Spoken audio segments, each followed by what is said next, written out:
잃어버린 자유라는 말씀으로 이 새벽에 은혜를 나누도록 하겠습니다. 오늘 우리는 인류의 역사 가장 비극적인 순간을 마주하고 있습니다. 에덴 동산은 완벽한 곳이었습니다. 부족함이 없고 수치심도 없었으며 하나님과의 친밀함이 가득했던 곳이었습니다.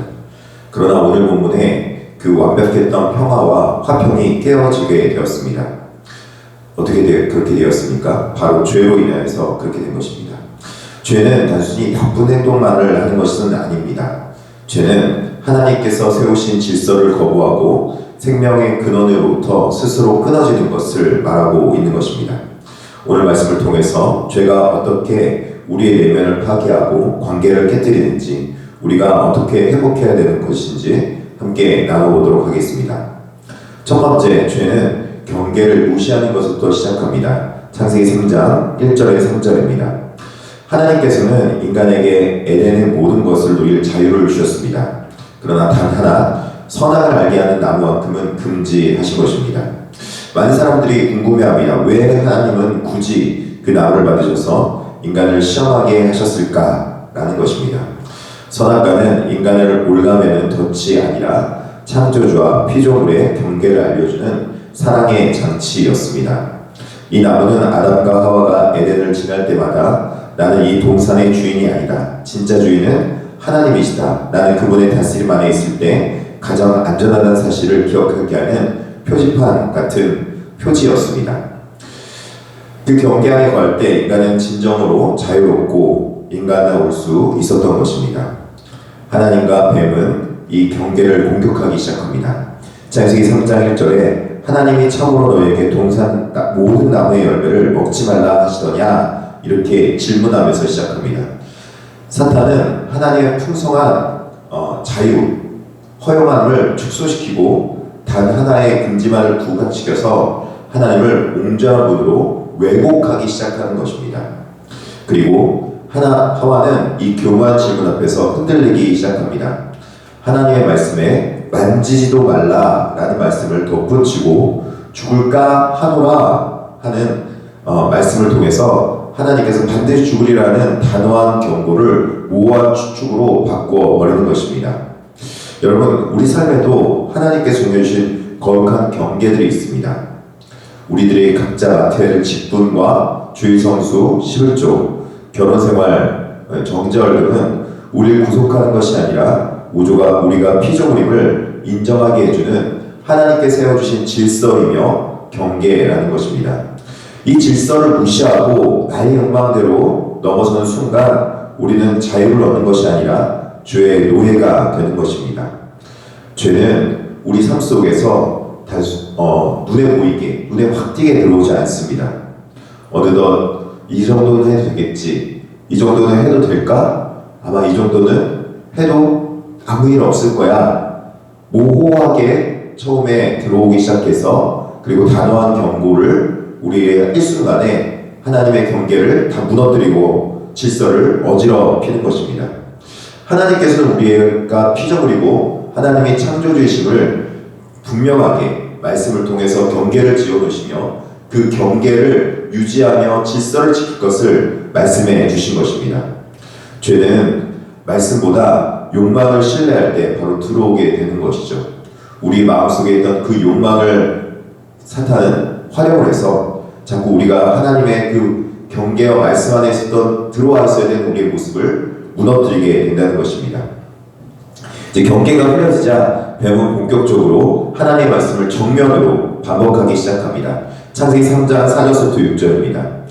창세기 3장 4절과 5절은 이렇게 말합니다. 뱀이 여자에게 이르되 너희가 결코 죽지 아니하리라, 이렇게 말합니다.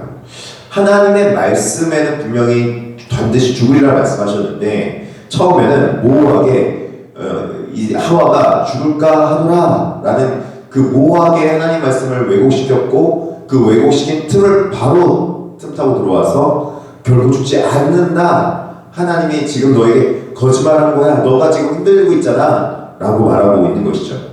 우리가 자꾸 흔들릴 때 그 흔들림의 사이를 비집고 들어오는 것이 바로 죄의 모습이라고 말씀하고 있는 것입니다. 우리 마음속에 있었던 그 두려움의 모습들, 그리고 하나님 앞에 나아가지 못하는 모습들, 이 모든 것들을 하나님께서 깨뜨려야 된다고 하나님께서 이 모호하게 만드는 것을 깨뜨려야 된다고 말하고 있는데 오히려 하나님의 말씀을 깨뜨려 버리는 그런 잘못된 일을 가져오게 되는 것입니다. 5절 보니까 너희가 그것을 먹는 날에는 너희 눈이 밝아져 하나님같이 되어 선악을 알 줄 하나님이 아시리라. 지금 사탄의 전략은 명확합니다. 심판을 부정하게 하고 또 그리고 둘째는 인간의 교만을 부추깁니다. 야, 너희가 그거 먹으면은 하나님같이 될 거야. 너도 다른 사람, 너도 하나님과 별반 다르지 않아. 너도 하나님 닮은 형상이잖아. 그러면서 하나님의 형상을 너무 극대화시켜서 하나님의 자리까지 가버리게 되는 교만의 문제를 가져오게 되는 것이죠. 심판을 부정하게 되는 것입니다. 사탄은 하나님의 배려, 인간의 자유를 억압하는 부당 간섭으로 느끼게 만들어 버린 것입니다. 순종이 선이고 불순종이 악이라는 기준을 무너뜨려 버린 겁니다. 내가 원하는 것은 선이라는 자기주의적 사고를 심어주는 것입니다. 내가 원하는 것, 내가 말하는 대로 해야 된다라는 것이죠. 그래야 그것이 좋은 것이다. 하와가 말씀을 의심하자 그 나무를 보는 시각이 바뀝니다. 본즉 먹음직도 하고 고함직도 하고 지혜롭게 할 만큼 탐스럽기도 한 나무인지라.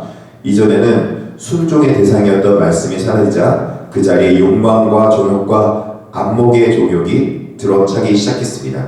결국 인간은 하나님의 말씀보다 뱀의 달콤한 유혹에 넘어지게 되고 오히려 그것들을 더 신뢰하게 됐던 것입니다. 하나님께 순종하는 자녀가 되기보다는 스스로 하나님이 되기를 선택한 것입니다. 바로 죄의 본질이 바로 교만이라는 것입니다. 죄는 언제나 말씀을 의심하는 것부터 시작합니다. 정말 성경대로 살아야 해, 세상의 방식이 더 지루해 보이는데 라는 생각이 들 때 우리는 그것을 경계해야 됩니다. 내 눈에 보임직한 그것이 결국 나를 죽음으로 이끄는 길이라고 말하고 있는 것입니다. 죄에 대한 결과는 관계의 파괴, 책임의 전가라고 말하고 있습니다. 3장 7절에 13절입니다.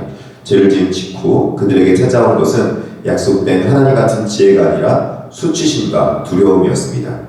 자신과의 관계를 파괴했습니다. 그들은 벗은 몸을 부끄러워하면서 무화과나무 잎으로 자신을 가려야 했습니다. 죄는 우리 영혼에 수치심을 주어서 스스로 있는 그대로 용납하지 못하게 만들어버린 겁니다. 결국 이 수치심은 하나님 앞에 나아가지 못하는 자존감 파괴로 다가오게 된 것입니다. 우리의 자존감이 파괴되었을 때 하나님은 우리에게 말씀하고 있는 것입니다. 너의 자존감은 하나님의 형상을 회복할 때 회복될 수 있는 것이야. 근데 그 하나님의 형상을 회복하기 위해서는 하나님 앞에 나아가야 되고 잃어버린 하나님 형상을 회복해야 되는데 지금 잃어버린 자존감 때문에 그 하나님과 오히려 멀어져 버리게 된 것입니다. 두 번째는 하나님과의 관계 파괴입니다. 사랑이 생겼던 하나님의 소리가 이제는 공포의 소리가 되어버려서 나무 뒤로 숨어버렸습니다. 결국 자존감의 파괴는 결과적으로 인간의 두려움으로 찾아오게 된 것입니다. 이웃과의 관계에 파괴가 왔고 하나님이 내게 먹었느냐라고 물으실 때 그 대답에서 올바르게 대답하지 못하는 결과를 가져오게 된 것입니다. 이 모든 것들이 결국 하나님 앞에서 죄를 범한 인간이 수치심을 겪고 두려움을 겪고 자기가 지은 죄를 남들에게 전가하는 그런 잘못된 모습으로 다가오게 된 것입니다. 아담은 자신의 죄를 인정하려 하지 않습니다. 3장 10절 보니까 이렇게 말하고 있죠. 아담이 이르되 하나님이 주셔서 나와 함께 있게 한 여자 그가 그 나무 열매를 내게 주므로 내가 먹었나이다. 오히려 하나님께서 나에게 여자를 주셔서 그 사람 때문에 그런 문제가 있는 거 아닙니까? 결국 누구 책임입니까? 하나님 때문에 그런 거 아닙니까? 이렇게 책임 전가하는 것입니다. 문제는 범죄 이후였습니다. 사람은 누구나 실수할 수 있는데 그 실수할 수 있는 그 실수를 잘못을 인정하고 사과하고 죄를 회개해야 하는 것입니다. 하지만 아담과 하와는 끝까지 시인하지 않고 회피하고 전가했습니다. 이것이 그들을 에덴 동산에서 쫓겨나게 하는 근본적인 원인이었습니다. 누구나 실수할 수 있습니다. 그러나 하나님 앞에 나아가서 죄사함과 용서를 구할 수 있는 모습, 바로 자존감을 회복하는 모습과 또 그리고 자기 자신이 하나님 앞에 돌아와야 될 그런 모습이 있어야 된다는 것을 말씀하고 있습니다. 죄는 우리를 고립시킵니다. 너 때문이야, 환경 때문이야 라는 핑계를 되게 만들어버린 것입니다. 무엇인가 사람은 죄책감을 느끼면 이건 나 때문이 아니라 이러이러한 문제 때문이야 라고 핑계거리를 찾게 된다는 것이죠. 자기 잘못을 솔직하게 인정하지 않는 모습입니다. 자기 자신을 솔직하게 인정하지 않기 때문에 나아짐의 모습이 없게 되는 것입니다. 결국 창세기 3장의 사건은 먼 옛날의 얘기는 아닙니다. 오늘 우리 안에서도 매일 일어나는 우리가 하나님 앞에 지켜야 될 질서와 그리고 하나님 앞에 나아가야 될 자존감의 문제 회복과 죄의 용서와 하나님의 은혜를 구하는 일에 자신감이 없기 때문에, 즉 두려움으로 죄의 모습에 사로잡혀 있기 때문에 그런 일들이 벌어지게 되는 것입니다. 하나님은 우리에게 행복을 위해서 경계를 주셨습니다. 이것은 단순히 하나님께서 선 넘지 마 그렇게 말하는 것이 아니라 하나님과 인간에게 질서를, 하나님께서 인간에게 질서를 주신 것입니다. 사탄은 지금도 그 질서를 무너뜨리려 하고 탐욕을 부추기려 합니다. 자기 욕망과 자기 존경을 따라 사는 것이 선이야 라는 오해를 주고 있다는 것입니다. 너는 가망이 없어 그렇게 말하면서 두려움에 사로잡히게 만들고 또 그리고 하나님 앞에 온전히 나아가지 못하게 만드는 것입니다. 그러나 기억하십시오. 아담과 하와가 나무 뒤에 숨었을 때 하나님은 그들을 즉시 심판하지 않으시고 찾아오셔서 물으셨습니다. 내가 어디 있느냐? 이것은 몰라서 묻는 질문이 아닙니다. 죄인된 인간을 회개의 자리로 초청하시는 하나님의 부르심이 있다는 것입니다. 오늘 이 시간 핑계와 변명의 무화과나무 잎을 벗어버리고 하나님 제가 먹었습니다. 제가 불순종했습니다. 라는 죄인된 모습으로 죄를 고백하며 겸손히 나아갈 때 하나님께서는 우리를 용서하시고 올바른 질서와 위치로 우리를 돌이키실 것입니다. 기도하겠습니다. 하나님 아버지, 오늘 말씀을 통해서 우리 내면의 뒷성을 돌아오게 하시니 감사합니다. 때로는 하나님의 말씀을 가볍게 여기고 내내 보기 좋은 대로 살아가고 죄짓고 남을 탓하며 숨으려 했던 저의 모습이 있습니다. 저를 용서하여 주시옵소서. 하나님이 정해주신 믿음의 경계를 기쁨으로 지키게 하시고 핑계대기보다는 회개함으로 주님과의 관계가 회복되는 은혜를 누리게 하여 주시옵소서. 우리를 죄에서 구원하신 예수님의 이름으로 기도드립니다. 아멘.